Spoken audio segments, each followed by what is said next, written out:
The Premier League has become a religion, and like every religion, it's built on myths. So today, we're killing them all. These aren't just opinions, they're uncomfortable truth that the football world keeps refusing. So let's get into it.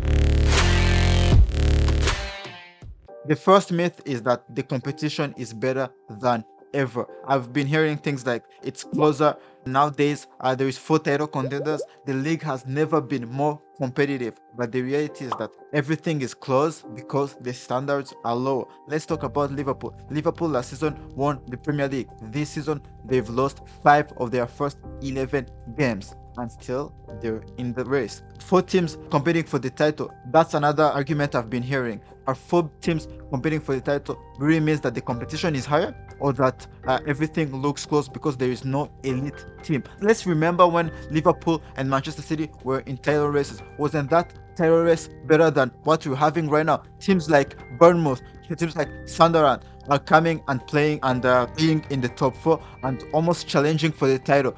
Does that mean that the league is really better, or that the standards are getting lower and lower, that anyone can have a good run of games and get in that top 4? And also, let's talk about tactic. I've said it in my last video that if you all didn't agree about it, but teams are becoming more cautious, more conservative, and more old school. We're having to rely on set pieces like in the 90s, where every long throw becomes a dangerous situation. I think the truth is that when everything is average, everything looks close. The next myth that I keep hearing is that modern tactics are more sophisticated than ever. So football evolved. Yes, it evolved, but in a less entertaining way. I've said it in my last video, 27.8% of the Premier League goals come from set pieces. Ball in play time keeps dropping every season, and matches feel the same over and over. Let's have a look at Liverpool vs Arsenal.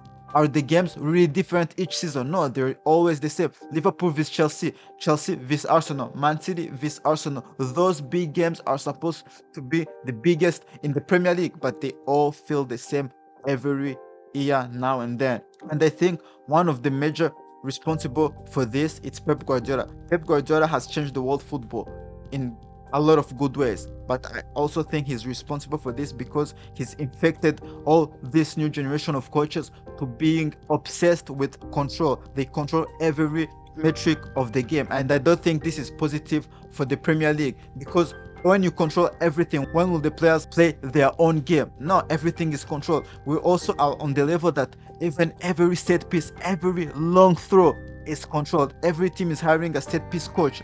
Every team is optimizing every sort of detail, and that's boring for me.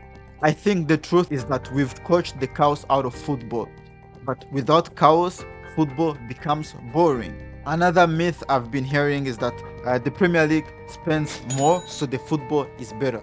But the reality is that no, Premier League clubs spend the most money, they have the most expensive squads in world football, but they're still playing the safest football. The best ambassador of the Premier League right now is Arsenal. They're the best team in the league. Can we say that Arsenal are playing really great football? No, the Premier League, to me, they spend billions, but the entertainment level is going backwards, and that's what frustrates me. I'm waiting much more for billion squads. And the truth is that we didn't buy excitement. We just bought a more expensive Stoke City. The last myth is be personal, because what I hear is that players are stars, they should have an influence, they should have a voice, they should be protected, and this is destroying clubs. A player gets upset and suddenly the manager is the one that pays for the price. For example, the situation at Real Madrid or the recent one at Liverpool. I disagree with that view of football, because I don't think that there is any player big enough than the club, and the one who gets to choose is the manager. It's not for any reason that the manager is called the boss. He's the one to choose. Even if you don't agree with what the manager says, you don't have the right to criticize what choices he makes. For example, the recent situation about Mo Salah, I've seen a lot of people defend Mo Salah. I've seen Liverpool fans, but also like non-Liverpool fans like Rio Ferdinand, other football people say that, oh, Mo Salah is a legend. Mo Salah has scored more than 200 goals for Liverpool, so he should have a say on whether he starts or not.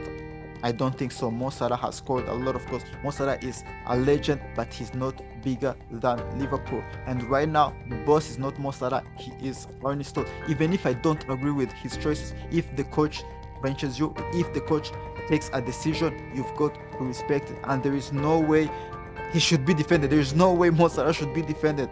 And I say that, but I'm the guy that bought the probably the first kid of Mo Salah when he came in 2017. So I don't understand how people are giving right to these players. These players have already enough a big influence. Let the managers work, because if you start telling these players that they have the right to express themselves on what the coaches decide, then there will be no control, and then the coaches will have no control on their squads, and that's where everything will die. There is no player that's bigger than any other club.